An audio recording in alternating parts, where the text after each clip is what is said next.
Olá pessoal, tudo bem? Essa é a aula introdutória, então, que vai mostrar para vocês um pouquinho do papel do embriologista na reprodução assistida. Então, o embriologista é o profissional responsável por fazer toda a parte técnica dos laboratórios das clínicas de reprodução assistida, que visam obter os embriões, né, responsáveis pelos processos de gravidez das pacientes que procuram as clínicas. Então, assim, o embriologista, ele pode ser, vários profissionais da saúde podem ser embriologistas. Dentre eles, os que principalmente atuam hoje nesse campo são os biomédicos, mas também biólogos, farmacêuticos e veterinários podem atuar nessa área de trabalho. Então, essa aula introdutória ela serve para mostrar um pouquinho sobre como é a rotina desses profissionais, para você ver se você se encaixa, se você gosta, né, dessa área de atuação. Então, vamos lá. Bom, a reprodução assistida é o conjunto de técnicas laboratoriais que visa a obtenção da gestação, facilitando ou substituindo uma etapa deficiente do processo reprodutivo sem o concurso de ato sexual. Esse conjunto de técnicas, na verdade, é super recente na medicina, acontece desde 1978, com a criação do primeiro chamado bebê de proveta na época, né? Esse nome ele acabou ficando, na verdade, ele acabou se consolidando, apesar de a gente não utilizar provetas para isso, né? Então, as técnicas de reprodução assistida iniciaram com duas pessoas, o Robert Edwards e o Patrick Staple. O Robert Edwards fez toda a parte laboratorial, então ele recebeu o Prêmio Nobel de Medicina em 2010 por sua contribuição a partir, né, dessas técnicas que foram iniciadas lá com eles na Inglaterra. Toda uma área da medicina se desenvolveu e hoje em dia existem clínicas nos mais variados locais do mundo e cada vez mais pessoas recorrem a esses tipos de técnicas para conseguir, então, obter a gravidez. Bom, uma clínica de reprodução assistida, ela é composta por diversos profissionais, é uma equipe médico-científica e esses vários profissionais atuam em conjunto para que consigam obter sucesso, né, nos tratamentos que estão sendo conduzidos. Então, os médicos ginecologista e obstetra vão estar na linha de frente, juntamente com o urologista, né, eles vão fazer o rastreio inicial da causa de infertilidade desse casal. Depois que é feito esse rastreio inicial, esses casais são conduzidos, então, para a parte laboratorial, onde quem vai ser responsável pela condução das técnicas e obtenção dos embriões são os embriologistas. Ali sou eu, numa fotinho bem bebezinha, na época que eu trabalhava com reprodução assistida. Também são envolvidos nessa área médico anestesista, porque alguns procedimentos precisam de anestesia geral, psicólogos para acompanhar os casais, né, já que existem muitas expectativas e muitas vezes frustrações nessa área, enfermeiros e técnicos de enfermagens, ecografistas, então são diversos profissionais envolvidos para que o sucesso seja alcançado. Toda essa equipe médico-científica faz a discussão e o planejamento das técnicas e terapias que vão ser utilizadas por esses casais, então, dependendo da realidade de cada um, né? Bom, então vou falar para vocês como que funciona o início, né? Esse casal chega inicialmente até o médico, ele faz a investigação da causa da infertilidade, para isso ele pede uma série de exames, né? Vários desses exames são terceirizados para laboratórios conveniados, por exemplo, exames de sangue, exames de fator imunológico, de fator genético, e normalmente o laboratório da clínica, que é o laboratório de fertilização, ele vai ficar com um exame mais específico, né, que é de avaliação de fator masculino, que é o espermocitograma. Nem todas as clínicas conduzem o espermocitograma, algumas terceirizam isso também, tá bem, pessoal? Mas, assim, várias delas fazem esses exames para já fazer essa determinação de fator masculino.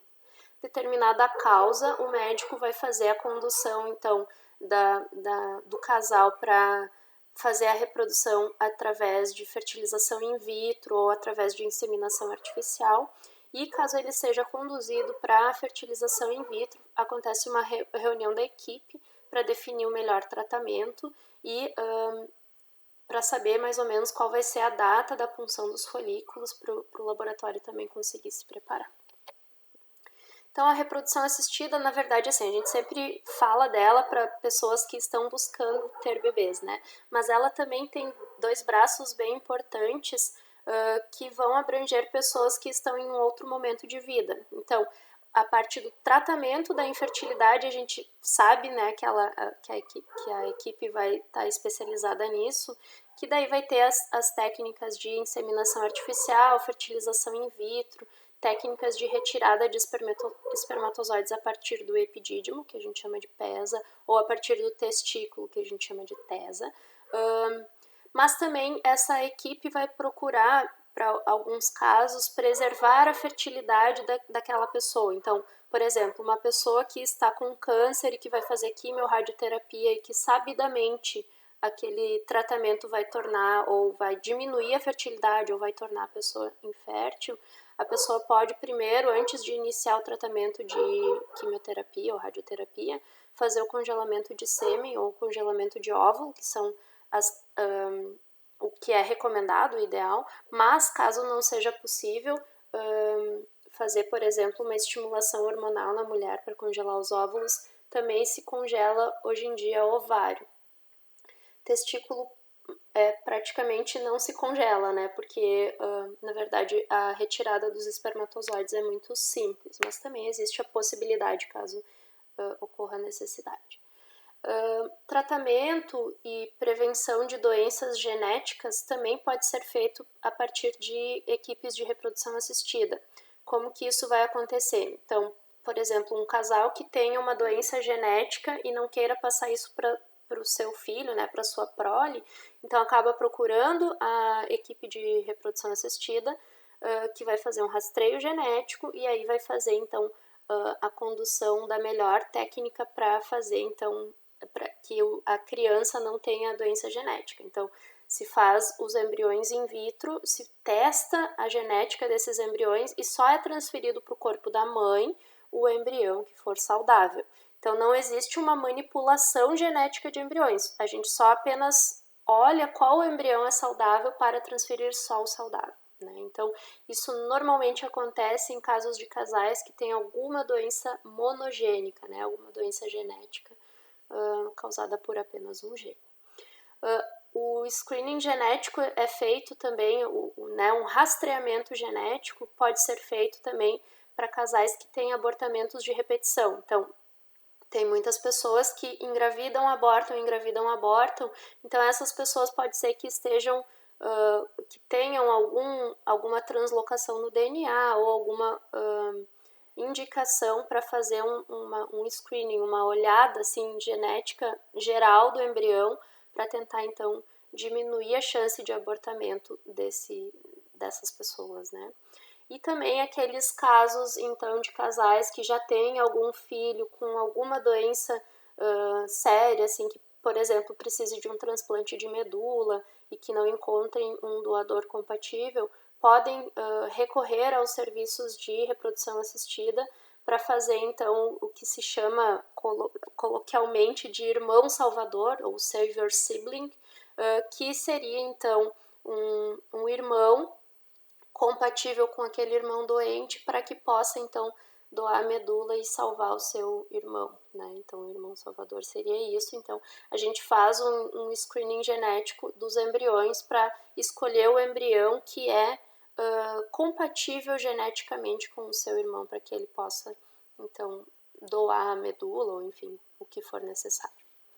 E o bebê, obviamente, vai ser saudável também, né? Então, a gente consegue fazer a prevenção da doença, né, para que esse irmão não venha com a doença, e também o tratamento da doença do irmão.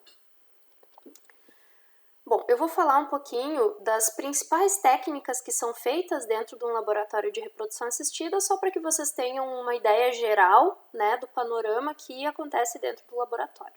Então, assim, é bem comum no dia a dia as pessoas confundirem inseminação artificial e fertilização in vitro. Inseminação artificial é como se fosse um ato sexual, só que sem o ato sexual em si, tá? Então, ela é uma técnica muito, muito simples, muito mais simples do que a fertilização in vitro. Então, a inseminação artificial é uma técnica de baixa complexidade, normalmente ela é indicada para pacientes que tenham ciclos irregulares, ou seja, o casal está tentando engravidar, mas não está conseguindo porque a paciente não tem um dia óbvio, assim, eu estou ovulando hoje, né? Então, nesse caso de pacientes com ciclos irregulares, se recomenda a inseminação artificial, porque aí é feito um acompanhamento do ciclo da paciente, se sabe qual é o dia que ela está ovulando e a inseminação é conduzida nesse dia, aumentando bastante as chances. Nos casos de casais que vão fazer inseminação artificial, o sêmen, os espermatozoides, precisam estar presentes, porque eles que vão fazer o processo, né? Então, simplesmente vai ser colocado, os espermatozoides vão ser colocados no meio do caminho, né? E eles precisam nadar até o óvulo.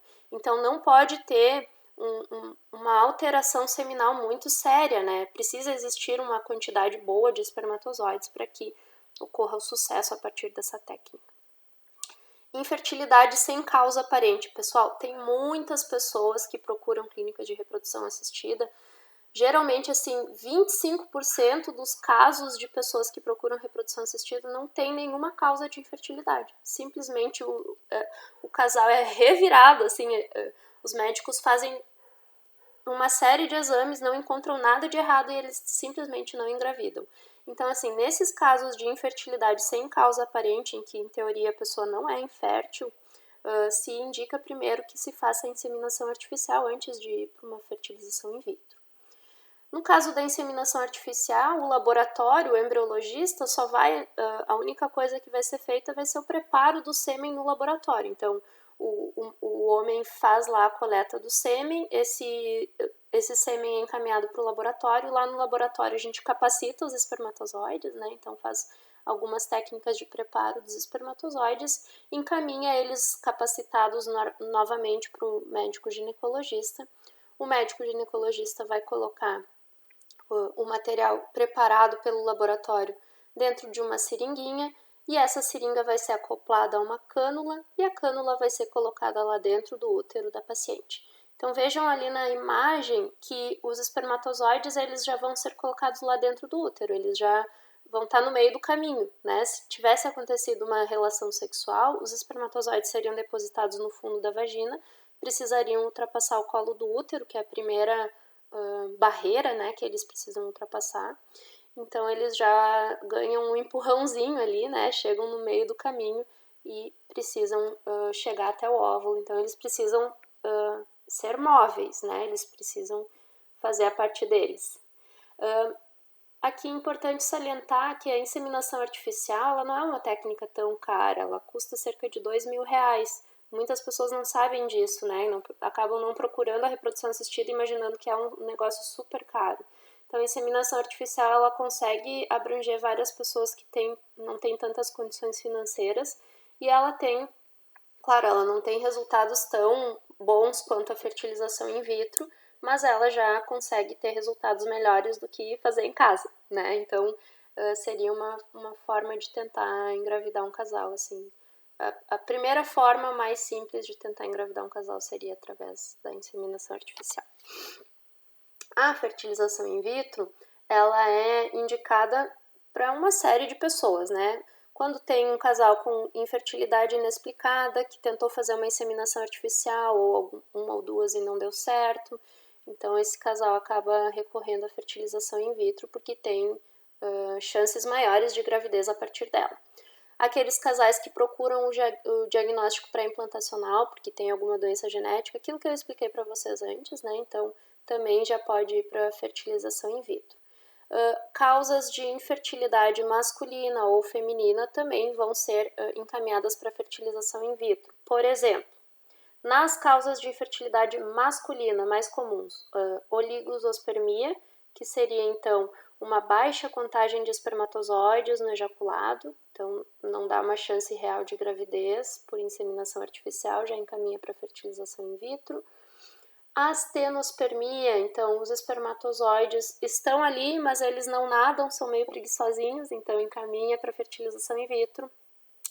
Teratospermia, então espermatozoides presentes, mas eles estão com um formato inadequado, então eles acabam não conseguindo chegar até o óvulo.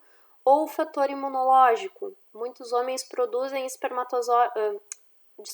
anticorpos contra os próprios espermatozoides. Então, ou a mulher produz anticorpos contra os espermatozoides do marido. Então, nesses casos, são encaminhados para fertilização in vitro. Causas de infertilidade feminina, fator tubo peritoneal. Então, a mulher tem alguma obstrução na tubo uterina, ou alguma alteração no peritônio, alguma alteração anatômica, melhor fazer fertilização in vitro, porque tem uma pedra no meio do caminho. Endometriose, síndrome de ovários policísticos, são patologias bem comuns e que acabam sendo encaminhadas para fertilização in vitro. Idade, pessoal, é bem sabido que a mulher ela tem uma fertilidade cronometrada, né? Então a mulher ela é fértil até a menopausa, depois disso ela não é mais fértil. Porém, a fertilidade ela vai reduzindo com a idade. Então, mulheres até 35 anos, elas são consideradas numa idade fértil. A partir daí, já começa a acontecer um decréscimo absurdo nas chances de gravidez dessa mulher. Então, por mais injusto que seja, né, com nós mulheres, assim, a gente é infértil cedo, né? Então, muitas mulheres acabam recorrendo a infértil, não daria para dizer, mas vai diminuindo a fertilidade muito cedo, né? Vai reduzindo a chance de gravidez muito cedo. Muito cedo, porque hoje em dia, né, uma pessoa com 35 anos é jovem, né? Não dá pra gente pensar diferente. Então, a idade também é um fator bem importante que traz muitos pacientes para a reprodução assistida. E o fator imunológico, muitas mulheres criam anticorpos contra os espermatozoides do marido, então acaba que precisa fazer uma fertilização in vitro, porque a gente vai passar essa barreira que foi imposta pelo corpo através da in vitro. Como é feita a estimulação in vitro? A mulher vai fazer uma estimulação ovariana, ou seja, ela vai, durante mais ou menos um mês, se aplicar uma série de hormônios via subcutânea, para estimular que tenha mais de um óvulo na hora da punção folicular. Depois que esses óvulos estão prontos, maduros, acontece a punção dos folículos para retirada, então, de dentro do corpo da mulher, e eles são encaminhados para o laboratório. Lá no laboratório a gente tem duas possíveis técnicas, ou a FIVET, que vai ser então uma fertilização in vitro convencional, a gente simplesmente aproxima o óvulo do espermatozoide. Na verdade, a gente deixa cerca de 100 mil espermatozoides para cada um dos óvulos, né? Então, para aumentar as chances de fertilização. Ou a ICSI, que é a inseminação intracitoplasmática de espermatozoides, que daí a gente vai colocar o espermatozoide dentro do óvulo em si. Hoje em dia, praticamente todas as clínicas conduzem todos os casos com ICSI, porque os resultados são melhores. Então, já que o casal está pagando um bom preço, né, para conseguir essa chance de gravidez, que ela seja maximizada em todas as etapas. Então, hoje em dia, praticamente todo mundo faz ICSI. Aqui tem a imagem de um ovário estimulado, então ele fica cheio de folículos, fica enorme. E ali tem a imagem de uma cânula fazendo a aspiração de um dos folículos. Dentro do folículo tem um óvulo, ele é aspirado para a cânula. Essa cânula vai estar ligada a um tubo de ensaio e esse tubo de ensaio vai ser encaminhado para o laboratório. Então vejam que é um ultrassom intravaginal acoplado a uma agulha. Essa agulha vai perfurar o canal vaginal e vai perfurar o ovário para fazer a aspiração desse folículo. Então é um procedimento, né, bastante importante, assim. A paciente vai estar anestesiada com anestesia geral, certo, pessoal? Então ali existe um risco ali, né? Mas é normalmente bem simples, super rápido. A paciente fica umas 2 horas na sala de recuperação, já se recupera e tá tudo certo, tá? Então já é liberada no mesmo dia, tranquilo. Então aqui tem uma imagem de um médico fazendo uma aspiração folicular. O líquido folicular tá ali em vermelhinho, dentro do tubo de ensaio, ele é encaminhado para o laboratório. Lá no laboratório a gente usa uma placa, tipo uma placa de Petri, para olhar no microscópio, no estereomicroscópio. A gente encontra os ócitos e coloca então numa outra plaquinha que vai para dentro da estufa. Veja que, né, essas imagens elas são um tanto antigas, tá, pessoal? Hoje em dia se utiliza luva para isso, tá? Então, na época não se utilizava porque não tinha as luvas sem pó. Hoje em dia, porque o pó pode danificar os ócitos, hoje em dia tudo é feito com luva. Então, aqui tá uma imagenzinha de uma sala de FIV, tá vendo que tem uma janelinha ali. Essa é uma comunicação direta com a sala que está sendo feita a punção dos folículos. Eles são colocados já dentro de um banho aquecido para eles não... eles precisam ficar na temperatura corporal, tá, pessoal? Se o óvulo fica abaixo de 36, 37 graus, ele fica danificado. Então, a gente tem que tomar um cuidado bem grande com a temperatura que esse óvulo vai estar exposto.